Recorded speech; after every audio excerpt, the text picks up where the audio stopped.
Estudar Roma é sempre um desafio entre o estereótipo dos filmes a respeito de Nero e Calígula, com seus banquetes devassos, e o anacronismo de pensar que eles, como sociedade, tinham os mesmos valores familiares e morais que temos hoje em dia. Como era a família romana? Como eram os casais e como os romanos exerciam sua sexualidade? Como criavam os seus filhos? Na verdade, Roma era uma sociedade tradicionalista pautada no status do papel de cada um na comunidade.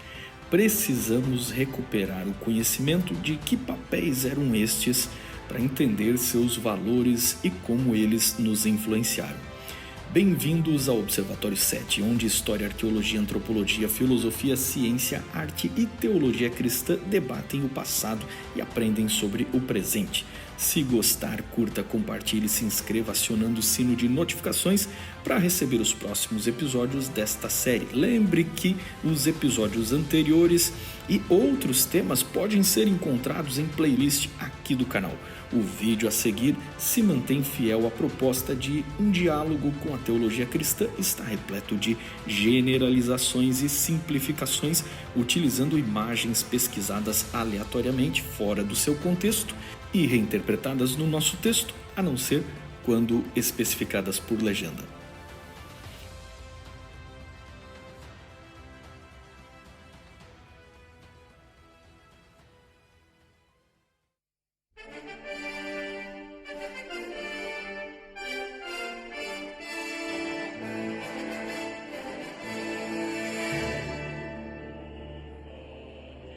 A unidade familiar básica dos romanos era chamada de gens, de onde vem a palavra genética. E como sua sociedade era baseada nela, os romanos entendiam que o casamento era um ato público e um contrato social. Não que vissem alguma santidade religiosa no casamento, mas o casamento regulamentava os direitos de herança e posse. O ritual era privado apenas com as famílias, onde se trocavam anéis com bustos dos noivos. As uniões eram escolhidas pelos pais. Rapazes podiam casar-se aos 14 anos e as moças aos 12. O casamento era monogâmico para proteger a herança e a aliança entre as duas famílias, mas não por princípios religiosos que prezassem pela monogamia. Aliás, o adultério era totalmente normal e aceito. O divórcio era imensamente praticado, inclusive determinado pelos pais do casal, e um direito adquirido até pelas mulheres na época do Império. Às vezes, uma mulher infértil pedia o divórcio para liberar seu marido a casar-se com outra, ter filhos herdeiros, enquanto ela continuava vivendo com ele, mas agora como sua amante. Há duas palavras que chegaram até a língua portuguesa que demonstram o status de homem e mulher dentro do casamento. Patrimonium, que define os bens do casamento, vem de pater ou pai, significando que os bens eram sempre direito da família paterna. E matrimonium, que descrevia a esfera relacional, conectava a família nos braços da matriarca, vem da ideia de mãe e sua posição formando os filhos como geradora e aquela que cuida dos filhos. No mundo romano antigo, as mulheres ricas chegaram até a alcançar certo poder e independência, mas Roma era uma sociedade patriarcal. Para a imensa maioria das mulheres romanas, sua vida estava na dependência e controle do pai ou marido. Nomes romanos famosos como Júlia, Cláudia, Silvana eram sempre nomes romanos dados como referência ao pai ou marido, às vezes até irmão, que tinham a versão masculina destes nomes. Aristóteles, filósofo grego, considerava as mulheres algo entre os escravos e o homem livre, enquanto Platão considerava que os covardes reencarnariam na próxima vida como mulheres. Na época que Jesus nasceu, mulheres não tinham os mesmos direitos dos homens e, aliás, em muitos lugares do mundo, inclusive na Judéia, ou entre os povos de diversos lugares, muitas delas sofriam sem qualquer defesa. Mulheres não tinham nenhuma voz política enquanto os homens lideravam a comunidade. O homem romano podia ter quantas amantes desejasse. A traição feminina, no entanto, era inadmissível, enquanto a masculina era incentivada e vista como sinal de virilidade. O romano via o sexo como um direito de propriedade sobre alguém.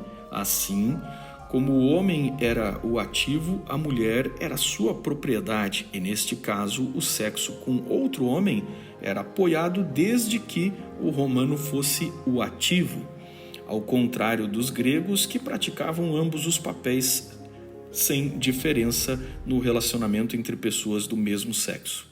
Ainda nos dias da Roma pagã, um romano homossexual passivo era ridicularizado e desprezado. Já existia o travestismo e isto era considerado uma vergonha ao romano. O mais curioso é que imperadores como Tibério, Calígula e Nero tiveram experiências deste tipo, o que desgastava a visão que o povo romano tinha destes imperadores. Muito antes do cristianismo chegar a pregar a monogamia heterossexual e a santidade do matrimônio, Roma tinha seus próprios valores a respeito da relação entre pessoas do mesmo sexo e fazia segregação a diferenças sexuais. Em geral, o senhor romano se servia sexualmente quando e onde tivesse vontade de seu escravo e dos filhos ou filhas dessas escravas ou escravos. O escravo ou escrava não era dono de seu corpo. Em especial, nos banhos e saunas privados, encontramos mosaicos e relevos que mostram o escravo prestando serviços sexuais a seus senhores. A violação infantil, também comum entre os gregos, existia na Roma Antiga, mas só era admitida com crianças estrangeiras ou escravas. Uma lei da época do imperador Diocleciano proibiu a prostituição infantil, o que já demonstra que, antes disso, era uma prática bastante comum. Tudo indica que o mesmo também ocorria com animais. Como o romano rico se servia sexualmente da escravidão, os bordéis existiam em geral para atender a classe média e os pobres, a iniciação sexual dos moços ou para o romano rico realizar fantasias que jamais faria dentro de sua casa e muito menos com sua esposa, que era dedicada apenas para procriação. Quem eram os principais clientes destas casas de prostituição? Sabemos que a maior clientela era de soldados romanos, e assim, onde havia legionários no império, havia prostíbulos que serviam os postos avançados. Uma prostituta custava diferentes valores, mas já se encontrava a partir de 1 denário, o valor de um dia do trabalhador comum. A lei do imperador Augusto proibia o cidadão romano de casar-se com uma prostituta, considerada um dos níveis mais baixos na visão da sociedade romana, a qual nem ela nem seus filhos tinham qualquer direito de herança. Entretanto, longe de qualquer fantasia a respeito da prostituição, a origem destas mulheres sempre estava ligada a fatores traumáticos de violência e exploração. A miséria poderia ter levado o pai delas a entregá-las, ou, na maioria dos casos, eram escravas ou filhas de escravas que, com o tempo, teriam um final de vida miserável. Depois de perderem a juventude e não serem mais desejadas, talvez, se ela tivesse tido ganhos significativos ao longo da vida, poderia ter comprado um escravo que trabalharia para ela na sua velhice. A vida sexual neste tipo de sociedade estava permeada pelas doenças transmissíveis. E o que dizer dos filhos indesejados que surgiam? O aborto não se restringia à gravidez de risco. Na verdade, o aborto era praticado de modo desenfreado pelo mero desejo dos pais a qualquer momento. E isso tanto no mundo marginal quanto na tradicional família romana. Ervas eram consumidas para abortar nas primeiras fases ou até métodos hediondos matavam a criança e a puxavam para fora. Ao nascer, a parteira colocava a criança no chão e, se o pai a erguesse no colo, era reconhecida. Caso contrário, o destino era ser escravo ou ser descartada. Já os motivos para o descarte de uma criança, um recém-nascido, podia ser pobreza, má formação física ou necessidades físicas especiais, ou simplesmente porque eram meninas. Os indesejados eram jogados no lixão ou abandonados sobre os muros. Em alguns lugares, simplesmente largados na floresta, fosse rico ou pobre. Ao crescer, se o pai a sentisse como uma criança que pesava para a família, podia vender como escrava. Filhos de senhores e escravas eram discriminados e, quanto aos filhos naturais, o poder do pai era absoluto e vitalício sobre eles. Enquanto seu pai vivesse, ele não podia decidir nada sobre sua própria família, dinheiro e bens, seja qual fosse a sua idade, até o pai morrer. Isso também gerava muitos desentendimentos e assassinatos de pais pelos próprios filhos. Estima-se que 2/3 dos bebês do Império Romano não sobreviviam e apenas metade das crianças passava dos 8 anos graças ao infanticídio ou doenças. Uma das coisas boas na cultura romana é que havia a prática da adoção, que inclusive dava plenos direitos de herança ao adotado. Mesmo assim, a maioria das crianças iria trabalhar já aos 6 ou 7 anos de idade, e o trabalho infantil era algo absolutamente comum. Crianças trabalhavam em minas, em lavanderias e outros lugares de serviço pesado carregando coisas. As marcas do esforço são visíveis em ossos de crianças romanas com esta idade que não chegaram à vida adulta. Enquanto isso, os filhos dos ricos estavam estudando e se preparando para serem nobres. O objetivo da educação romana era preparar um bom soldado e um bom fazendeiro. O cidadão deveria alimentar e defender a família romana, já que Roma era alicerçada na família paternalista, cujo chefe era chamado pater familias. Um ditado romano dizia que o pai era o dono e artífice de seus filhos. A educação iniciava na família e, na época que Jesus viveu, depois de tantos anos de guerra em Roma, os pais romanos deixaram a educação da primeira infância aos cuidados da mãe, que ensinava tanto meninos como meninas o alfabeto e a aprendizagem básica das letras. Aos 7 anos, o pai deveria ensinar ao filho as leis romanas das 12 tábuas e exercícios físicos. Aos 16 anos, começava a seguir seu pai na vida pública, aprendendo sobre o exército e a política. Até um ano antes do serviço militar, se fosse rico, o jovem estudava direito, eloquência e retórica dos gregos. Horácio, que morreu em 27 d.C., foi um dos grandes poetas e filósofos romanos. Marcou Roma com a frase "ouse saber". Sêneca, contemporâneo de Jesus e do apóstolo Paulo, foi um dos maiores pensadores estoicos de Roma. Combateu a ideia da escravidão e advogava a igualdade dos homens, apesar de ter inutilmente servido como preceptor de Nero, que em tudo lhe contrariou. Neste processo de obter dos gregos sua cultura e sintetizar com seu modo de viver, os romanos tomaram escravos especializados e cultos entre os gregos, chamados de escravos pedagogos.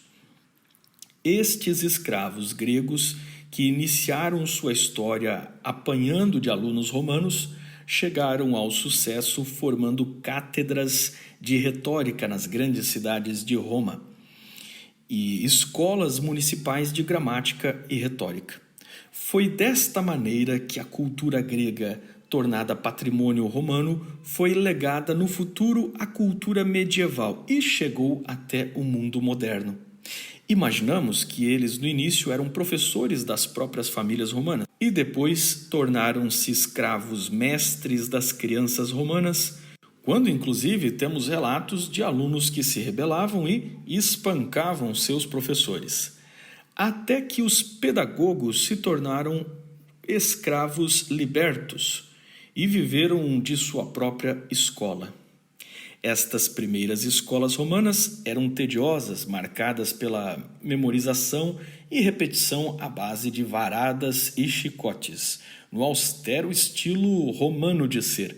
Embora para nós o método pareça absurdo, era o fruto de seu tempo e os conteúdos que nos parecem distantes da vida do romano comum era o projeto do Estado para o conceito de cidadão romano.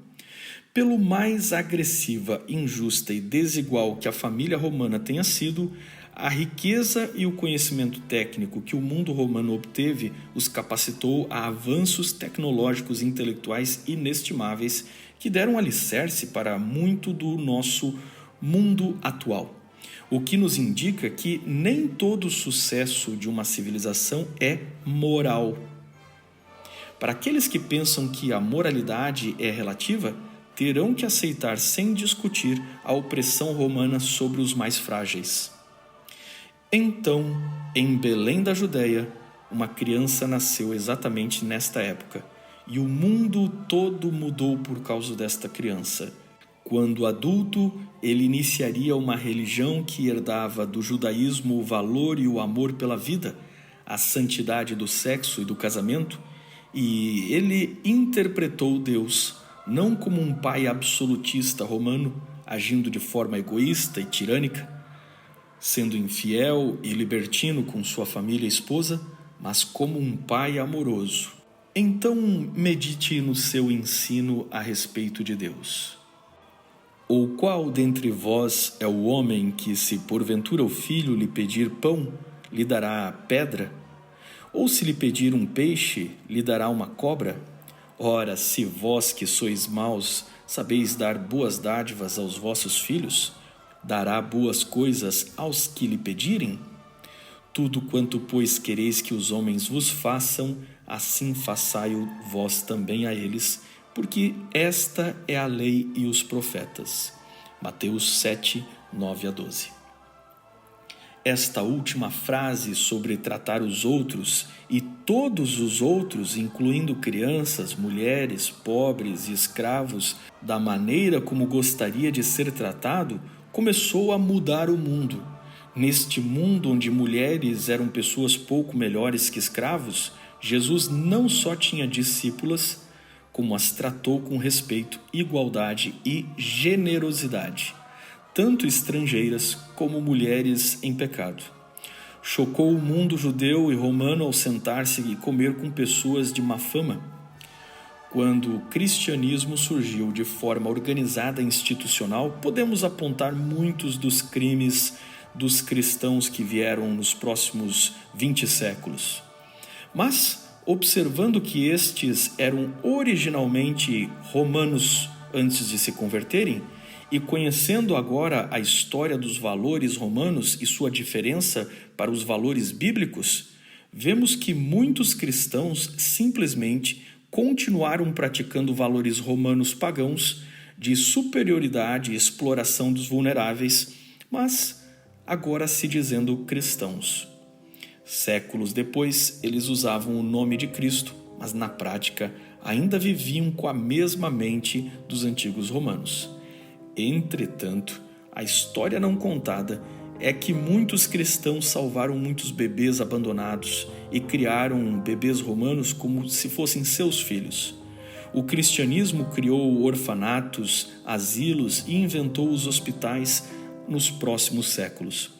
No mundo cristão, imediatamente o aborto foi erradicado como prática incentivada e, se nunca desapareceu, o que mais importa é que as vidas salvas nesta mudança cultural são incontáveis. Roma nos deu o latim, a cultura dos clássicos, mas isso era privilégio de poucas pessoas até que o cristianismo alfabetizou o mundo para que todos pudessem ler a Bíblia e assim estimulou uma busca intelectual que não se restringiu às escrituras bíblicas. Grécia e Roma tinham o ginásio, mas o cristianismo criou as universidades modernas, desenvolveu e especializou os saberes. Roma nos deu o direito romano, mas o cristianismo nos deu a ética e o sublime valor de todas as vidas, o que foi o caminho para se construírem os direitos humanos, em especial de mulheres, crianças, idosos e estrangeiros. Roma tratava os diferentes dos quais discordava com chacota e um rótulo imutável, mas o cristianismo tratou os diferentes de si, os quais também discorda, com uma segunda chance para fazer uma nova história em sua vida. Roma nos deu o modelo de família paternalista que criava cidadãos do império, sendo bons soldados prontos para dominarem os outros povos. O cristianismo ofereceu uma família que preparasse cidadãos para um reino que Jesus disse que não era deste mundo, prontos para servir ao próximo.